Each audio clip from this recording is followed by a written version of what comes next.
Yeah, I'll tell you what, Secretary of Defense General James Mad Dog Mattis is a lean, mean fighting machine. He's also a quote machine. Oh, yeah.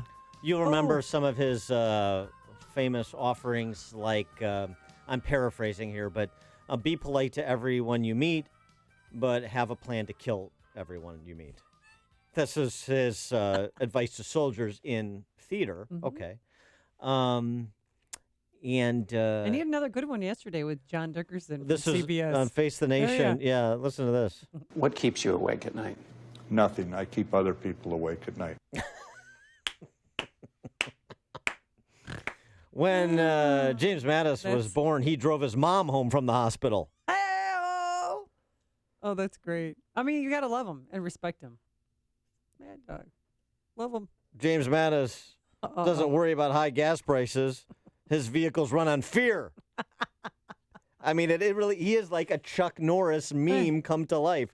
Now, on a serious note, he talked about the change in strategy with respect to eradicating, or in his parlance, annihilating ISIS. This is important. Our strategy right now is to accelerate the campaign against ISIS. It is a threat to all civilized nations. And the bottom line is we are going to move in an accelerated and reinforced manner, throw them on their back foot. We have already shifted from attrition tactics where we shove them from one position to another in Iraq and Syria to annihilation tactics where we surround them. Our intention is that the foreign fighters do not survive the fight to return home to North Africa, to Europe, to America, to Asia, to Africa. We're not going to allow them to do so. We're going to stop them there and take apart the caliphate. So surrounding ISIS and Raqqa in Mosul and eliminating them, including those foreign fighters that return home, as we had this discussion last week in the wake of that Manchester bombing, the number of indigenous combatants in Western democracies. For more on this topic and many others, we're pleased to be joined by our new colleague in sound. His show starts this coming Thursday, 9 p.m. It is the Jay Sekulow Show. He is Jay Sekulow, so it's a perfect title for the show. I love the title. Yeah. I mean, you can't go wrong with that. What a coincidence. He's the chief counsel for the American Center for Law and Justice. He's also a #1 New York Times bestselling author, including his book, The Rise of ISIS. Jay Sekulow, thanks so much for joining us. Appreciate it. Hey, thanks for having me. It's an easy name to remember. When you're my age, 61, it's always good to be able to remember things easily. So I can remember the name of my show. Yes, exactly. There you go. Well, what about what General Mattis had to say over the weekend, since you have written on this topic extensively, the new strategy and what the prospects are for a real shift in terms of the terrorist threat posed by ISIS? Well, I think the most significant thing, and I'm very a big fan of General Mattis, Secretary of Defense Mattis, is that there's a lot of activity in the region aimed at ISIS, targeting ISIS, and it's being successful. And we're not reading about it every single day in the news. So there's at least one thing that's not completely leaking. So I think if you look at it from the perspective of impact in the region, it's been very good. The thing that we have to understand is that ISIS is also an ideology. So it's not just the caliphate itself, but getting that territory back will de-escalate their capability of recruiting, because these individuals that they are recruiting like working for what they consider to be a winner. And if they continue to lose territory like Raqqa and these other places where there's been kind of the ISIS strongholds, they will not be as an attractive joining team, a team to join. So I think he's handling it exactly correctly. We've engaged at a much higher level. And I think look what he said in that interview where, I keep people up at night. I think that's right, actually. Yeah. It's his imagery, but it's also the way in which he does his business. So I'm very encouraged. I don't think we should underestimate the threat. I've said that along, that ISIS is a lot more like Hamas than they are Al-Qaeda. They don't hide in caves. They take cities and territories and operate like a military. But having said all of that, I'm very pleased with the president's moves on this, and I think Mattis has done a great job. Now, ISIS is encouraging people to use large vehicles, trucks, to plow into large, areas, populations of people. Do you think that the Manchester bomber, was he inspired by ISIS? Was he a lone wolf, or was he a part of the organization? Well, let me tell you my view on lone wolves. I don't think there's anything thing as a lone wolf. There you could be of a single actor. I don't think this is the case of a single actor, by the way. You have a single actor, but they're not a lone wolf because that single actor who may be implementing the attack is usually coached or encouraged or actually instructed by a group like ISIS or one of their affiliates. Now, Manchester has all the hallmarks of what the British are now calling a network. It's kind of deeper than a cell. A cell is usually a group in, let's say, Manchester, in that area. They're activated. They go and do their terrorist attack and usually disperse. Networks are much deeper. That means it's not just people in Manchester. It usually means it's people, in this particular case, it looks like out of Syria and Iraq. And all of that's starting to happen simultaneously.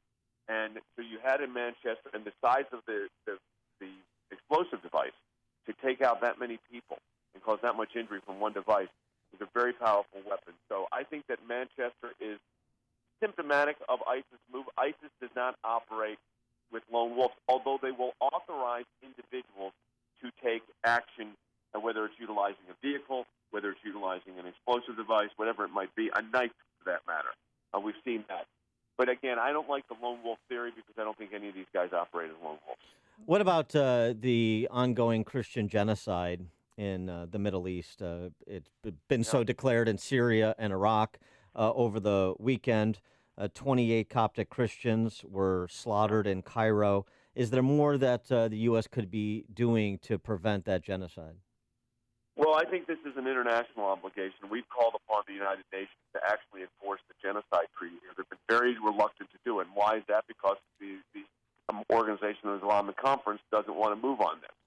But the rest of the Western world is certainly wanting to do it. And I think that clearly Nikki Haley, our ambassador to the United Nations, has upped this significantly since she's taken office. But we've got to build world support for this. We represent the ACLJ, the American Coptic community, which also is representative of the Egyptian Coptic community. And I will tell you, this is devastating. There is no difference as far as the people go between 22 people being killed or 20 in Manchester, England, or 28 killed in this particular case in Cairo, right, or outside of Cairo, in Egypt. The difference is in world opinion. Well, we look at Manchester and say, well, that's what you would expect that in Manchester. You would expect that in the Middle East. Well, you shouldn't be expecting it in the Middle East. So I think this, again, the UN has to up its game, which is always a difficult task, and to declare that genocide in this particular case is real, it's happening, and exercise the genocide convention. I think the United States is doing what it can do. The president's been very clear that this is a real problem. But we had a local man killed in that attack, a Tinley Park man, that's a suburb of Chicago. He was on that bus. He was taken off the bus, and according to his nephew, said they offered him an out, saying, if you become and convert to Islam, we'll let you live. And he said no, so he died a martyr. But the mainstream media, right, or the local media here in Chicago, they're not even picking up on this. They're forgetting that it ever happened. That's the last thing they want to report. That's the last thing they want to report is that the Islamic terrorists actually follow Islam, which means that before you take an infidel's life, you can offer them the opportunity. You're supposed to offer them the opportunity to convert. So, I mean, who are we kidding here? I mean, it's the media that's doing this. They don't want to touch that story because it cuts against the media's own narrative, which, by the way, is a failed narrative.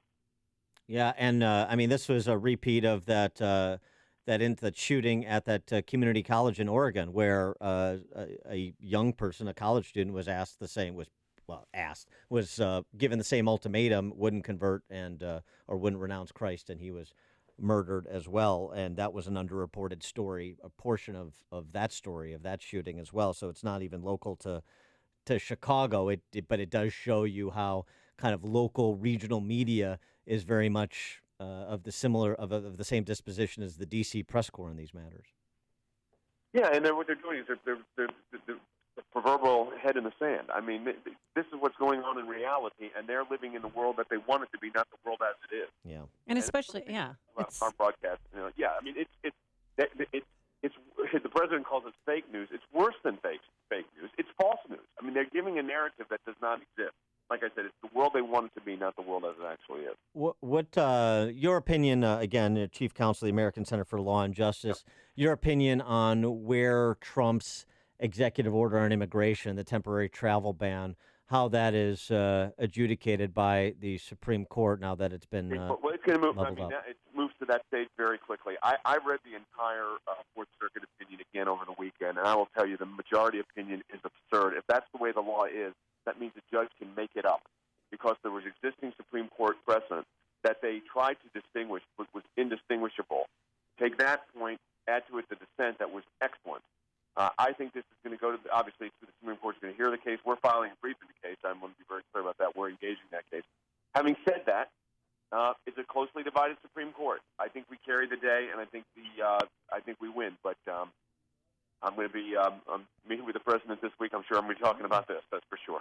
Well, and just a follow up on that, because we talk about how politicized the court has become, and maybe this is even different than it was during Obama. But there were how many? More than a dozen times where the Supreme Court overruled an Obama presidential action unanimously. And so, is there hope? Is there hope that even the liberal justices will abide the Constitution and precedent and the rule of law, and not just be political op-ed writers? Yeah, I think. Look, you have to look at that and say, is there a chance? Well, there's always a chance, because if the court's being honest judicially, they would come to the conclusion that this uniquely is in the presidential prerogative and presidential power, and add to that the fact that the statutory grant from Congress is so clear. And the idea that an executive order, if it was the same exact word signed by President Clinton, would somehow be if it was Secretary Hillary Clinton became president, it would be constitutional. But under Donald Trump, it's not. It's just absurd. I mean, that's not judicial reasoning. That's making things up. And I think that, look, I mean, if the court's being honest, I think this should be an easy case, but I don't take anything for granted here. All right. He is Jay Sekulow, Chief Counsel of the American Center for Law and Justice, best-selling New York Times author, Rise of ISIS, and now the host of the Jay Sekulow Show, which premieres on these airwaves this coming Thursday night at 9 p.m.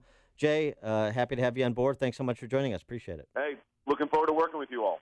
I'm a guy that's lived in Chicago for a while when I was growing up. So okay. See?